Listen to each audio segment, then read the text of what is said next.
సోప్స్లో నేను 70 rupees save చేశానండి. సోప్స్లో నేను 70 రూపీస్ ఎలా సేవ్ చేశానో మీకు అందరికీ చెప్తాను సేవింగ్ టిప్స్గా. ఈ నెలకి నేను మా ఇంటికి సరిపడా soaps తెచ్చుకున్నానండి.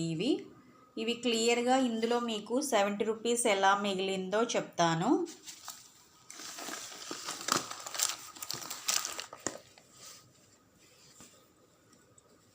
Retail price, wholesale price, saving amount అండి.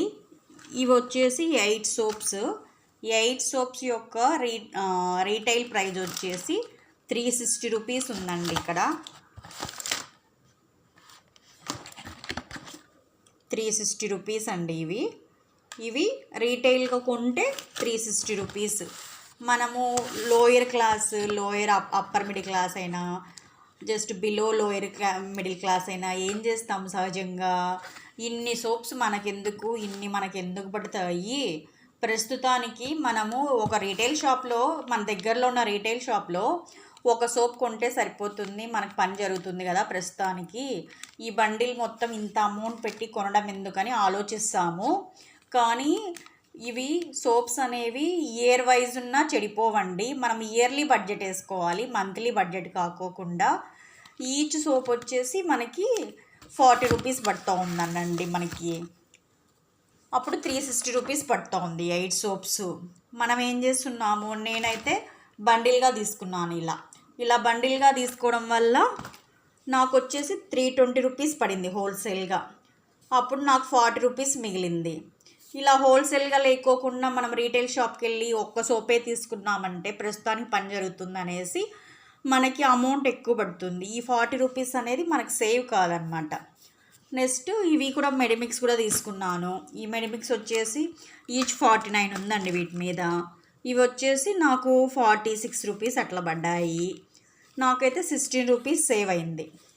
రీటైల్ షాప్లో అయితే 196 పడుతుంది, హోల్సేల్ షాప్లో 180 రూపీసే పడింది. నాకు 16 రూపీస్ వచ్చేసి సేవ్ అయిందనమాట.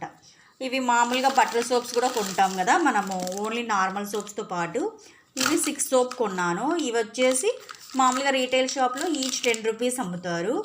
ఇవి 6 సోప్స్ 60 రూపీస్ అవుతాయి కదా. నాకు వచ్చేసి 46 పడ్డాయి.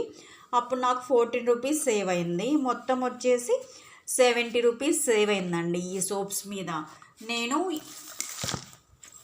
రీటైల్గా కొనుక్కోకుండా హోల్సేల్గా కొనడం వల్ల 70 రూపీస్ సేవ్ అయింది. ఈ 70 రూపీస్ సేవ్ అయిన అమౌంట్ని నేను ఒక పిడ్డీ బ్యాంక్లో వేసేస్తాను. ఇలా సేవ్ అయిన అమౌంట్ అంతా ఇప్పుడు నాకు సోప్స్లో సేవ్ అయింది కదా, ఈ అమౌంట్ను ఇలా వేసేస్తాను. ఇలా సేవ్ అయిన అమౌంట్ అంతా నేను ఒకదానికి ఇన్వెస్ట్ చేసుకుంటాను. గోల్డ్ రూపంలో కానీ, పిల్లలకి ఆర్డీలు కట్టడం కానీ, ఎస్ఐపీలు కట్టడం కానీ, ఇంకొచ్చేసి సుకన్య సమృద్ధి కడతానండి పెద్దమ్మాయికి. ఆ విధంగా కట్టడం వల్ల యూజ్ చేసుకోవచ్చు. మనము మంత్లీ బడ్జెట్ వేసుకోవద్దండి, ఇయర్లీ బడ్జెట్ వేసుకోవాలి. ఇయర్లీ మనకు ఎంత పడుతున్నాయి, ఇవి 1 ఇయర్ నుంచి మనకు చెడిపోవన్నమాట. ఇయర్లీ బడ్జెట్ వేసుకొని మనకు ఎన్ని కావాలి, ఏంటి, ఎంత పడుతున్నాయి, అలా ఈ విధంగా నేను ఓన్లీ సోప్స్లోనే మనకు 70 రూపీస్ మిగిలింది కదా. ఇలా అన్ని సరుకులలో కూడా మనము రీటైల్ షాప్లో కాకుండా హోల్సేల్ షాప్లో తీసుకోవడం వల్ల ఎక్కువ అమౌంట్ని సేవ్ చేసుకోవచ్చండి.